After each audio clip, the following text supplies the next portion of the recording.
السلام علیکم، welcome to my YouTube channel daily night story. کیسے ہیں دوستو؟ امید کرتے ہیں آپ سب لوگ خیریت سے ہوں گے۔ دوستو، آج کی کہانی کا عنوان ہے انکہی محبت۔ تو چلیے بنا ٹائم ضائع کیے کہانی کی طرف چلتے ہیں۔ نہیں، میرے ساتھ اتنا بڑا دھوکہ نہیں ہو سکتا۔ وہ دونوں ہاتھوں سے سر پکڑے بیٹھی اب تک بے یقینی کی کیفیت میں تھی۔ اس کے کہے لفظوں کی گونج اب بھی کانوں میں سن رہی تھی۔ وہ میرے ساتھ دھوکہ کر ہی نہیں سکتا۔ آخر میں وہ جو اس وقت سے ایک ہی جگہ پر ساکت بیٹھی تھی، تڑپ کر اٹھی، خود کو یقین دلاتے ہوئے بے ساختہ زبان لڑکھڑائی اور وہ بے دم سی واپس اپنی جگہ پر بیٹھ گئی۔ لیکن ایک وہ ہی تو ہے جو میرے ساتھ دھوکہ کر سکتا ہے۔ دل کو خوش فہمی سے نکالنے میں بس چند ہی پل لگے تھے، کتنی آسانی سے بے وقوف بن گئی تھی۔ اس کی اصلیت جان کر بھی اس کی باتوں میں آ گئی، مائی گاڈ، میں اتنی احمق، اتنی کم عقل کس طرح ہو سکتی ہوں۔ کتنی آسانی سے اس نے مجھ سے بدلہ لیا اور میں اس بار اس کا دل اپنے بال نوچنے کو چاہا۔ واقعی اس نے سب کچھ اپنی رضامندی سے ہی تو کیا تھا، کوئی خبر، کوئی دباؤ نہ تھا۔ بہت آرام سے وہ سب کچھ کرتی چلی گئی جو وہ اس سے کہتا رہا، اس کی ہر بات پہ آنکھ بند کر کے یقین کرتی رہی۔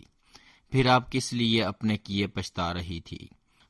تو پھر آج کے بعد زندگی میں پچھتاوے کے سوا باقی کچھ تھا ہی نہیں۔ کمرے میں اس وقت الارم کی آواز گونج رہی تھی۔ الارم کی آواز اتنی اونچی تھی کہ کان پڑی آواز کا سننا بھی مشکل تھا، لیکن یہ اسی کا حوصلہ تھا جو اتنی پرسکون نیند سو رہا تھا، ورنہ خیر سے اس کمرے میں بجتے الارم کی آواز سے تو پڑوسی تک جاگ جاتے تھے۔ وہ جتنی گہری نیند سوتا تھا، جاگنے کے بعد اتنی ہی چستی اور بشاشت سے سب ہی حیران ہو جاتے تھے۔ سامنے رکھے ڈرنکس ٹیبل کے آئینے میں اپنا عکس دیکھتے ہوئے بے اختیار انگلیوں سے اپنے بال سنوارے اور اپنی اسٹڈی ٹیبل کی طرف بڑھا، جہاں کل رات دیر تک کام کرنے کی وجہ سے بہت سے کاغذ اور کتابیں رکھی تھی۔ میز پہ انہی کاغذات کے درمیان سفید کاغذوں کا ایک دستہ الگ رکھا تھا جو دوسرے کاغذات کی نسبت ترتیب میں تھا۔ اس نے ہاتھ بڑھا کر ان کاغذات کو اٹھایا اور ایک ایک ورق پلٹنے لگا۔ بے اختیار اس کے لبوں پہ ایک اطمینان بھری مسکراہٹ نمودار ہوئی۔ اس میں اس کی پچھلی ایک ہفتے کی محنت تھی۔ ہلکی سی سیٹی بجاتے ہوئے اس نے کاغذات اپنی فائل میں احتیاط سے رکھ دیے اور خود باتھ روم میں جا گھسا۔ دل ہی دل میں اس پر ہزار بار لعنت بھیجی اور پھر اپنے ہاتھ میں پکڑا کاغذ میز پر رکھ کر جلدی سے اس کی فائل کھول کر اس کے رکھے کاغذوں کا دستہ نکال لیا، جس پہ جلی حروف سے اس کا نام لکھا تھا۔ نہایت احتیاط سے الگ کر کے ٹائٹل کور کو اپنے ساتھ لائے کاغذوں کے دستے پہ لگا کر انہیں اسٹیبل کر کے اس کی فائل میں بالکل اس طرح واپس رکھ دیا جیسے وہ چھوڑ کر گیا تھا۔ اس کارروائی کے بعد اس نے فائل میں رکھے اس کے پرنٹ شدہ کاغذات کو اٹھایا اور خاموشی سے باہر نکل گئی۔ دروازہ بند کرتے ہوئے اس نے ایک بار پھر اس بات کی تسلی کی تھی کہ ایسے کسی نے بھی دیکھا نہیں ہے۔ چچی جلدی سے ناشتہ لے آئی، آج ہمیں جلدی پہنچنا ہے۔ لاؤنج میں لگے گھڑیال نے 7:30 بجا دیے اور ارحم اپنے گیلے بالوں کو سنوارتا فائل اور گاڑی کی چابی تھامے داخل ہوا۔ مسکرا کر سلام کرتے ہوئے اس نے ناشتے کے لیے آواز لگائی۔ ڈرائنگ ٹیبل پر پہلے ہی امیر اور شاہان بیٹھے ناشتہ کر رہے تھے۔ عطیہ بیٹے اور بھانجی کو ناشتہ دے کر اب اس کی منتظر تھی۔ صبح کے ناشتے کی ذمہ داری ان کی تھی، جبکہ دوپہر کا انتظام صفیہ بیگم نے اپنے ذمے لیا ہوا تھا۔ البتہ رات میں ان دونوں کے ساتھ دونوں لڑکیاں بھی مدد کرتی تھیں۔ یہ ضالع نہیں آئی اب تک، ہر روز اس کی وجہ سے دیر ہوتی ہے۔ ابھی ناشتے میں 10 گھنٹے لگاؤ گی، جاؤ اسے بلا کر لاؤ، پھر ہمیں نکلنا ہے۔ ڈرائنگ ٹیبل پر اس کی غیر موجودگی کو محسوس کرتے ہوئے وہ بڑبڑایا اور صبح کے اخبار پہ نظر ڈالتے ہوئے بہن کو اسے بلانے کا حکم دیا۔ وہ اٹھنے کی بجائے سر جھکائے ناشتہ کرتی رہی۔ ضالع، تو آج اپنی دوست کے ساتھ چلی گئی، یونیورسٹی کہہ رہی تھی جلدی پہنچنا ہے، اسے اسائنمنٹ جمع کروانا ہے۔ چچی نے اس کی پلیٹ اور چائے کا مگ میز پر رکھتے ہوئے اسے مطلع کیا۔ ہاں، لیکن اسائنمنٹ تو ہم کو بھی جمع کروانا ہے۔ اخبار لپیٹ کر میز پر واپس رکھتے ہوئے اس نے حیرت سے اپنی کلائی پہ ایک گھڑی کو دیکھا۔ چلو تم لوگ گاڑی میں بیٹھو، میں بس آ رہا ہوں۔ اور ہم نے ناشتے کی پلیٹ ہاتھ سے پرے کی اور اپنی فائل اٹھا کر ان دونوں کے پیچھے ہی چل دیا۔ یاور علی خان صاحب نے دونوں بیٹوں کی تربیت اس طرح کی تھی کہ دونوں کے درمیان محبت اور خلوص شامل رہے۔ یہی وجہ تھی کہ برسوں سے نہ صرف کاروبار مشترکہ تھا بلکہ گھر میں بھی دونوں خاندان نہایت اتفاق سے رہتے تھے، ایک دوسرے پہ انحصار کرتے تھے اور ایک دوسرے کی ضروریات کا خیال رکھتے تھے۔ گھر میں قائم امن اور سکون کی فضا کے پوری خاندان میں مثال دی جاتی تھی۔ البتہ ارحم اور ظالے اس پیمانے پر پورے نہ اترے۔ اس پر ستم شروع سے ایک ہی سکول، کالج اور یونیورسٹی میں پڑھتے تھے، یہی وجہ کہ دونوں میں بھی کبھی نہیں بنی تھی۔ ارحم کی تعریف سن سن کر صالح کو ارحم سے خواہ مخواہ کی چڑ ہو گئی تھی، جو بڑھتے بڑھتے یہاں تک پہنچ گئے کہ گھر میں سب لوگ ان دونوں کی روز روز کی نوک جھونک سے اس قدر عادی ہو چکے تھے کہ اب کوئی سرے سے پرواہ ہی نہیں کرتا تھا، بلکہ جس دن ان میں جنگ و جدل نہ ہو سب کو پریشانی لاحق ہو جاتی۔ ان سب باتوں کے باوجود عبد الرحمن اور عبد الرحیم کے خاندان کے درمیان سے سوئی گزارنا بھی ناممکن تھا۔ یونیورسٹی پہنچ کر ظالے نے سب سے پہلے وہ کام کیا جس کے لیے وہ آج تک اتنی صبح خوار ہونے یونیورسٹی آئی تھی، یعنی اسائنمنٹ جمع کروانا۔ ارحم کی اسائنمنٹ فائل پہ اپنے نام کا لیبل لگا کر اس نے صبح آتے ہی پروفیسر کو دے دی تھی اور ان سے اپنی ذمہ داری اور قابلیت پر ڈھیروں داد بھی وصول کر چکی تھی۔ اب تک تو اسے پتہ چل چکا ہوگا نا؟ سیما نے سوال کیا۔ پتہ چل جاتا تو اس کی کال آ جاتی۔ ابھی تک رابطہ نہ کرنے کا مطلب ہے کہ اس کو فائل چیک نہیں کی۔ وہ ارحم سے بخوبی واقف تھی، اسے معلوم تھا کہ ارحم کبھی اپنے لکھے کو دوبارہ چیک نہیں کرتا، کیونکہ وہ اسے کامل بنانے میں اتنی تحقیق کرتا کہ تکمیل کے بعد کسی غلطی کی گنجائش باقی نہیں رہتی۔ ویسے تم نے بیچارے کے ساتھ اچھا نہیں کیا۔ ماہنور کو بہرحال اس کی حرکت اچھی نہیں لگی، وہ اس کا بھی ہم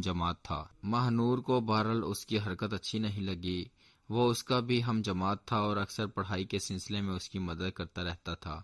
ظالے کی دوست ہونے کے باوجود ماہنور کی ہمدردیاں ارحم کے ساتھ تھی۔ ظالے کا بدلہ مائی ڈیئر، اس نے جو میرے ساتھ کیا میں نے وہ اس کے ساتھ کر دیا، اس کی وجہ سے میرا اتنا ٹائم ضائع ہوا۔ اپنی مسکراہٹ سمیٹتے ہوئے اس نے جواب دیا، ظالے تمہارے پاس کافی وقت تھا اسائنمنٹ مکمل کرنے کے لیے، تم چاہتی تو تسلی سے اپنا کام مکمل کر سکتی تھی۔ پچھلے ہفتے وہ یونیورسٹی اپنی بیماری کی وجہ سے نہیں آ سکتی اور اسی دوران پروفیسر نے ان کے فائنل اسائنمنٹ سیمسٹر کا جمع کرنے کا اعلان کر دیا تھا۔ ارحم نے اسے موضوع ہی غلط بتایا اور ظالے اسی موضوع پر گھر بیٹھی کام کرتی رہی۔ وہ تو فقط 2 دن پہلے یونیورسٹی آنے کے بعد اس کو حقیقت کا معلوم ہوا۔ ارحم بخوبی جانتا تھا کہ ظالے گاہے بگاہے اس کے کمرے کی تلاشی لیتی ہے، اس لیے وہ چیزیں جنہیں ظالے سے چھپانا مقصود ہوتا انہیں ہمیشہ تالے میں ہی رکھتا، جیسے اس کی ڈائری جس سے وہ باقاعدگی سے لکھنے کا عادی تھا، لیکن ارحم کے احتیاط کے سبب آج تک وہ اس کے ہاتھ نہ لگ سکی۔ ارحم کے تو وہم و گمان میں نہ تھا کہ اس کے ساتھ یہ ہونے والا ہے، اس لیے جب پروفیسر نے اسے کلاس سے پہلے آفس میں آنے کو کہا تو وہ احساس تفاخر سے ان کے پاس پہنچا۔ وہ ان کا لائق طالب علم تھا، اسے یقین تھا کہ انٹرنشپ وغیرہ میں مدد کے لیے یا پھر کسی اہم مشورے کے لیے دفتر میں بلایا ہوگا، لیکن وہاں پہنچتے ہی جو بم اس کے سر پر پھٹا اس کی گونج اتنی تباہ کن تھی کہ وہ سن بیٹھا رہ گیا۔ لیکن سر مارک شیٹس پر اپنے نام کے ساتھ بڑا سا 0 دیکھ کر اس کا دل دہل گیا۔ تم میرے انتہائی لائق اسٹوڈنٹ ہو، محنتی ہو، تمہارا رزلٹ میں نے کلاس میں اناؤنس نہیں کیا، لیکن سیریسلی تم نے مجھے بہت مایوس کیا ہے۔ سر میں قسم کھا کر کہتا ہوں میں نے اسائنمنٹ کو کاپی نہیں کیا۔ بہرحال وہ سچا تھا، اس لیے 2 ٹوک اس الزام کو قبول کرنے سے انکاری رہا۔ اب کیا کہو گے کہ تم نے اسائنمنٹ کاپی نہیں کی؟ لیکن سر یہ میری فائل نہیں ہے، اس بات کی تو میں پہلی لائن سے ہی تصدیق کر سکتا ہوں۔ انہوں نے ہاتھ اٹھا کر اسے جانے کو کہا۔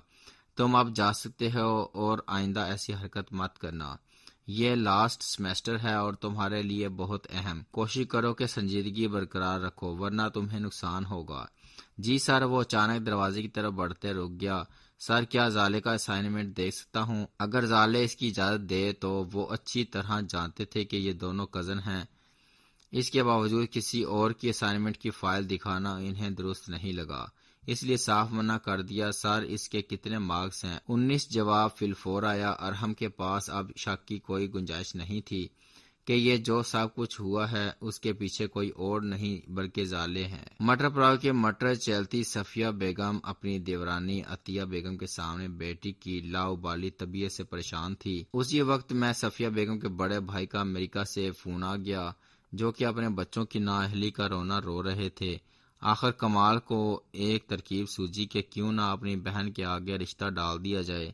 زالے کے لیے انہوں نے اپنے بیٹے شمیم کا رشتہ دیا، جبکہ اپنی چھوٹی بیٹی ممتاز کے لیے بھانجے ارحم کو داماد بنانے کی خواہش کا اظہار کیا دیا۔ اندھا کیا چاہے، دونوں آنکھیں صفیہ اور عطیہ کو کمال کی باتیں بہت اچھی لگیں اور انہوں نے فیصلہ کر لیا کہ یہ بات ہم اپنے مردوں کے سامنے رکھیں گے۔ کوئی بھی اس بات کے لیے انکاری نہ تھا، سب ہی کو یہ رشتے بہت معقول لگے اور ادھر کمال نے پاکستان آنے کی تیاری پکڑ لی۔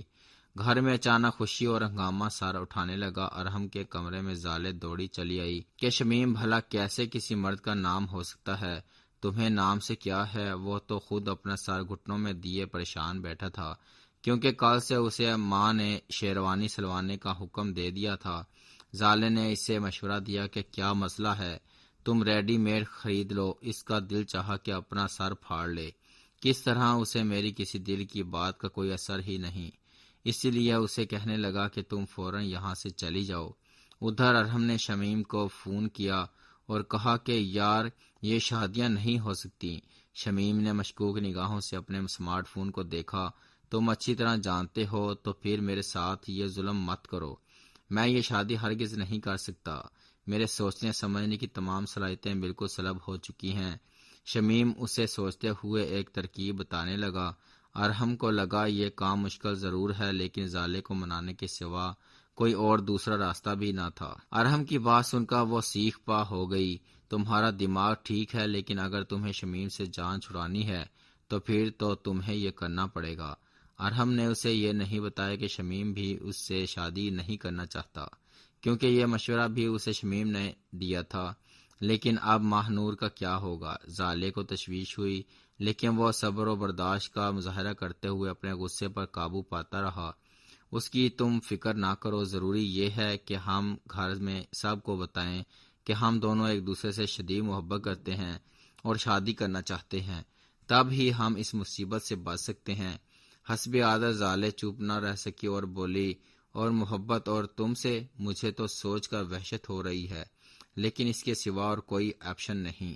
گھر میں جس نے سنا وہ یہ سن کر حیران رہ گیا کہ ہر وقت کی گولہ بارود کرنے والی فوجیں آج ایک دوسرے سے شادی کرنے کے لیے کیسے تیار ہیں، جس پر عطیہ اور صفیہ بیگم کو تو دل سے اطمینان ہو گیا کہ دونوں بچے گھر پر ہی رہیں گے۔ گھر میں نکاح کی تیاریاں شروع ہو گئیں۔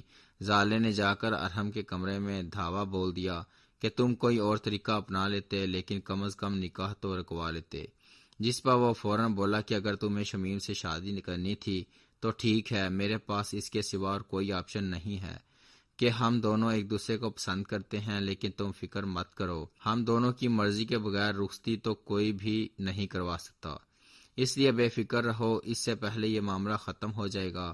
گھر میں نکاح کی تیاریاں عروج پر تھیں۔ زالے کی مرضی نہ ہونے کے باوجود تائی جی کی خواہش پر اسے سرخ رنگ کا غرارہ پہننا پڑا۔ ارحم کو مدد کے لیے پکارتی رہی، لیکن وہ کسی پروجیکٹ کا بہانہ بنائے منظر سے بالکل غائب ہو گیا۔ مجبوراً اسے ہتھیار ڈالنا پڑے، لیکن جب نکاح کے وقت دوستوں کے ہمراہ بڑے ٹھاٹ سے ڈیزائنر شیروانی پہنے ارحم ہوٹل پہنچا تو دل اس کی جان لینے کو چاہا، کیونکہ اس کے انداز سے ایسا نہیں لگ رہا تھا کہ یہ ڈرامہ ہے اور یہ مجبوری کا نکاح ہے۔